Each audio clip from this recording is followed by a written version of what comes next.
And in business news, the federal government has scrapped plans to distribute monthly cash of 8,000 naira to 12 million households as part of efforts to cushion the effect of failed subsidy removal. Effiong Ekop examines contending issues around this development. His report. Government's attempt to give 8,000 naira palliative to poor Nigerians has been put on hold.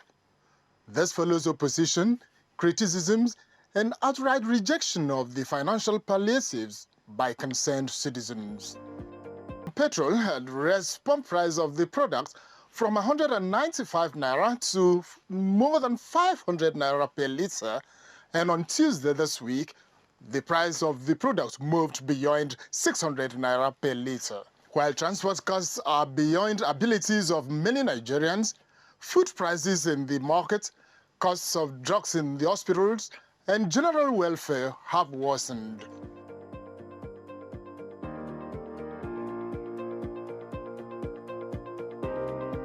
Many people have suggested to governments to pump money into agriculture, revamp the energy sector, and modernize our rural roads.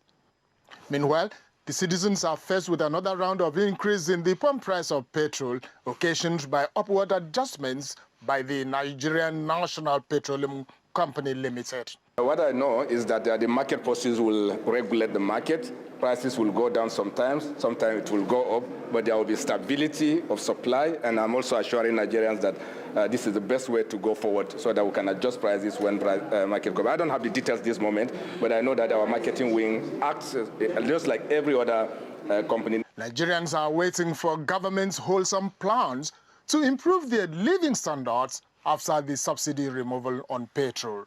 Effiong Ekop, TVC News, Lagos. Meanwhile, the federal government has been called to abolish the 15% import adjustment tax in the face of rising inflation. Port users believe that the elimination of the levy will mitigate the impact of fluctuating exchange rates and the burden of rising costs on port traders. Ifunaya Eze reports. Nigeria's ports are facing serious business costs due to foreign exchange volatility, among other rising charges and taxes. Freight forwarders and customs agents believe that the government should take measures to ease the burden on port traders.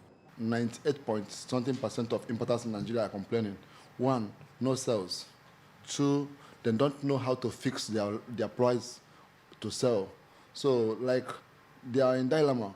They can't sell. They can't make any decision because as they're making a decision, they don't know what tomorrow's late will look like. So that's just the problem we are having. Even in us, in our who clear these goods from the port also, we go through the same challenge. The IAT, which is called import adjustment tax, on vehicle, particularly 15% on vehicle, should be abrogated.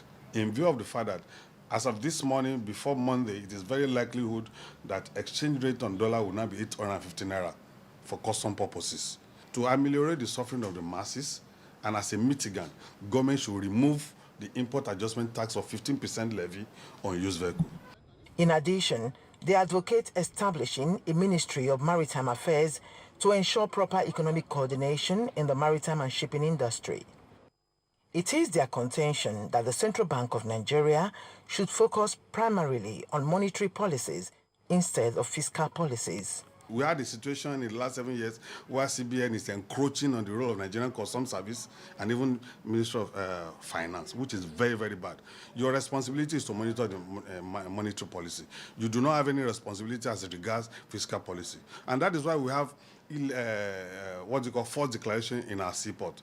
There should be a Ministry for Maritime Affairs because maritime is so large. Maritime alone is, after oil, is maritime industry. Even as it is, when oil price was very low, it's maritime industry that is sustaining Nigeria. So there should be a Ministry for Maritime Affairs. The people that knows about maritime will take over maritime and transform the maritime industry.